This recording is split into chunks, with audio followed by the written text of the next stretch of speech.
आज मकर संक्रांत आणि या निमित्तानं देशभर उत्साहाचं वातावरण पाहायला मिळालंय। अगदी राजकीय मंडळी सुद्धा या उत्साहात सहभागी झालेली दिसली आहेत।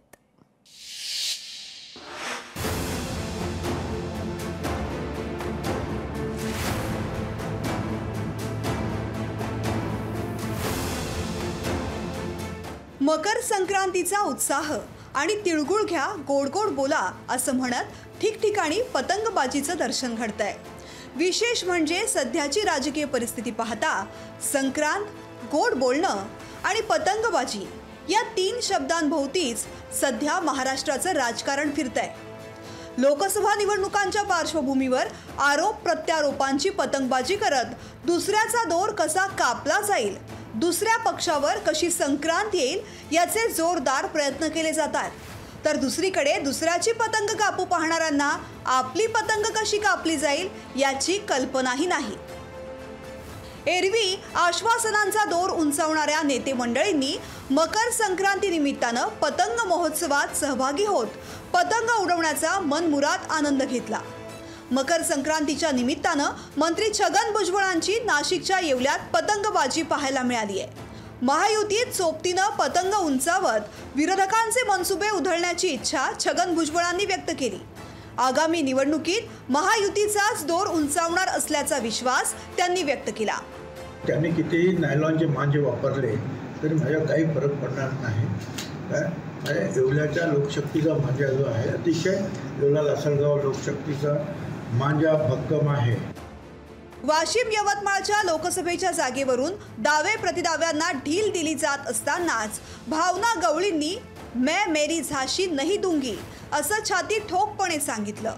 विरोधकांच्या आरोपांचे दोर कापत पतंग महोत्सवात सहभाग घेतलाय। या सगळ्या चढाओढीमध्ये कळमनुरीचे संतोष बांगर कसे काय मागे राहतील?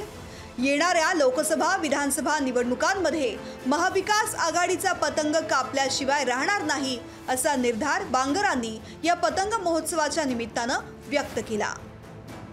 लोकसभा आणि विधानसभेची जी निवडणूक लागणार आहे त्याच्यामध्ये तुम्हाला सांगतो की जे राहिलेली काँग्रेस, जी राहिलेली राष्ट्रवादी आणि जी उभाटा आहे त्याचा पतंग हा महायुतीचा हिंदुत्ववादी विचाराचा पतंग, त्यांना पतंग त्यांचा काटल्याशिवाय आम्ही राहणार नाही असा निर्धार आम्ही आज मकर संक्रांतीच्या दिवशी केलेला आहे। नांदेडात माजी गृहमंत्री अशोक चव्हाणांनीही माजी आमदार अमर राजूरकर यांच्या सोबत आपल्या निवासस्थानी पतंग उडवण्याचा आनंद घेतला। तर मुंबईत काय पोच हे करत आशिष शेलार यांनी गोड बोलण्याचा संकल्प व्यक्त केला। अतिशय आनंदाचा क्षण आहे।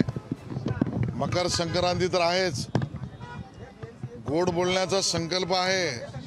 या आनंदाच्या क्षणी आणि या वातावरणामध्ये भारतीय जनता पक्षाच्या वतीने पतंग उत्सव हा वेगळ्या पद्धतीने आम्ही साजरा करतो आहोत।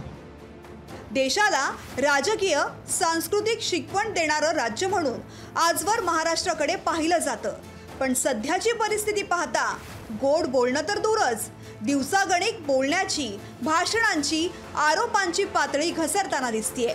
या मकर संक्रांती निमित्त महाराष्ट्रातल्या राजकीय पुढाऱ्यांना गोड बोलण्याच्या शुभेच्छा देऊयात।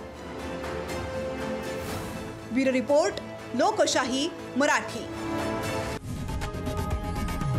लोकशाही मराठी ऐका, पहा, जागरूक रहा।